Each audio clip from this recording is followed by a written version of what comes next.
Nous allons maintenant vous faire entrer dans un endroit généralement peu accessible et qui n'est d'ailleurs pas très connu. Pourtant, dans ce bâtiment se trouve la mémoire historique de La Réunion, bien conservée dans des documents qui ont parfois plusieurs siècles. Bienvenue donc aux archives départementales à Champfleury.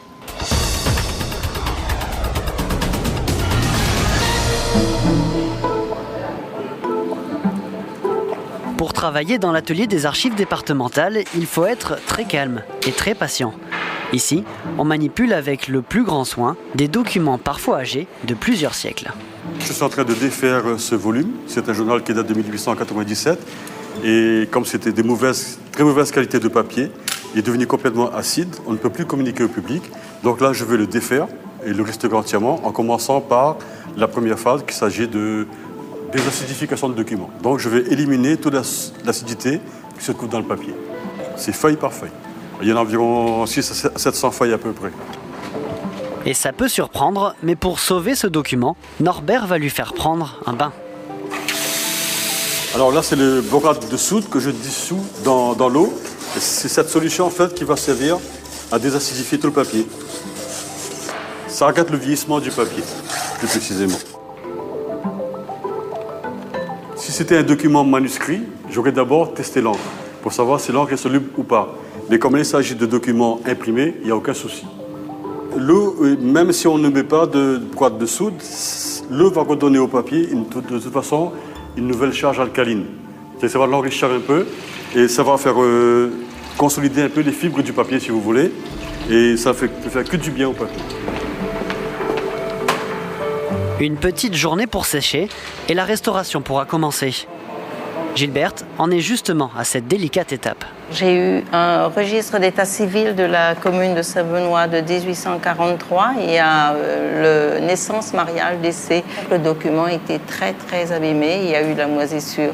Et comme on ne pouvait pas l'ouvrir et qu'on avait besoin de récupérer des actes d'affranchissement, il a fallu venir à l'atelier pour nettoyer tout ça. On a un papier de comblage, au grammage de la feuille, et on va découper au scalpel la partie manquante. C'est parfois une vraie partie de puzzle. Tous les morceaux récupérés trouveront leur place et les pièces manquantes, elles, resteront blanches. Pas question de prendre le risque de modifier une phrase. Ensuite, on va passer au doublage de la feuille avec du papier japon, qui va redonner la solidité au papier. S'il était plus manipulable, il va l'être après. Une fois les pages restaurées, reste à les relier. Ça se passe également dans cet atelier, un des rares endroits où l'on peut encore restaurer d'anciennes reliures. Et certains documents ont parfois droit à un traitement de première classe.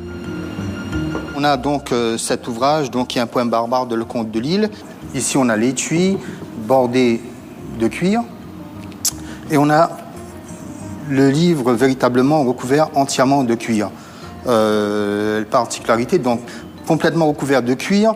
Ici, donc, on a les tranches-fils en tête et en pied. Ici, la tranche-fil, c'est pas une tranche-fil mécanique, c'est une tranche-fil qu'on a réalisée à la main. Pour terminer l'ouvrage, là, ce qu'on a fait aussi, donc, on a doré donc, le titre du livre et le nom de l'auteur, on l'a gravé, on l'a doré à la feuille d'or. C'est un exemplaire numéroté et avec imprimé sur un papier de luxe.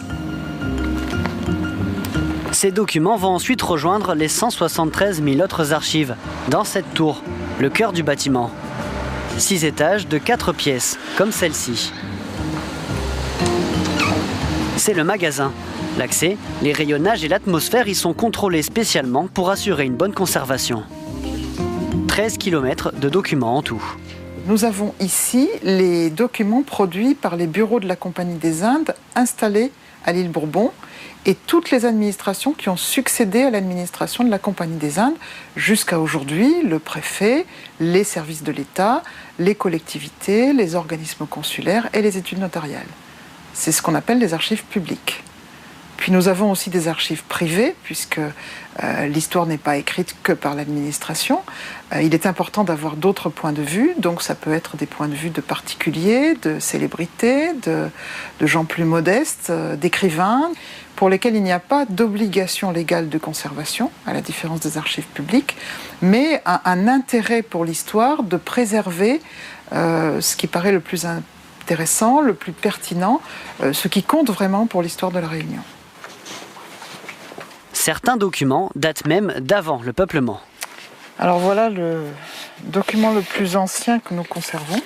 Le registre qui a été tenu au Conseil souverain de l'île Dauphine, donc à Madagascar, entre 1665 et 1670, par des Français qui s'y installaient et qui ont demandé au notaire Jacob de prendre des actes. Et parmi ces actes, on trouve des dispositions relatives à l'île Bourbon.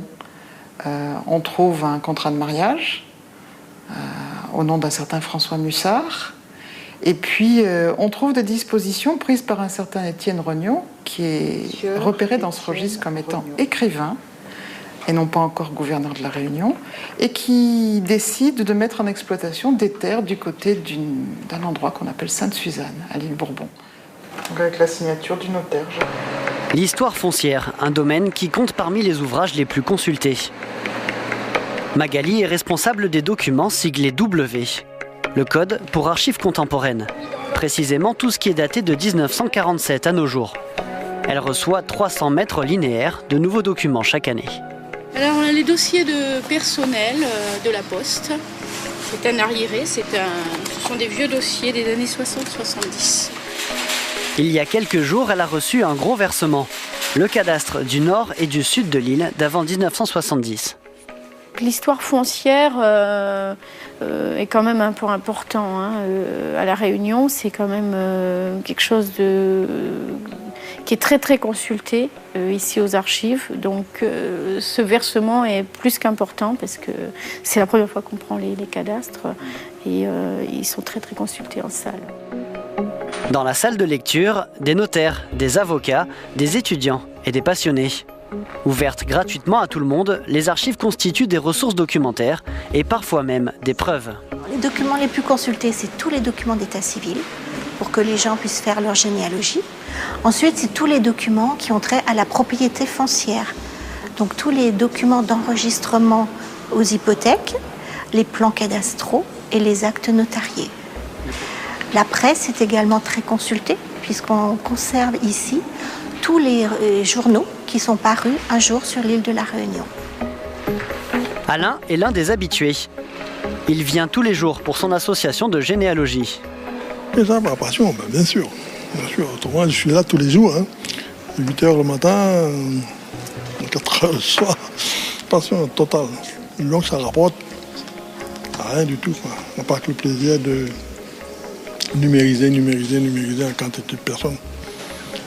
Et puis, bien entendu, apprendre à connaître c'est qui avons-nous, comment ils s'appellent, qu'est-ce qu'ils faisaient.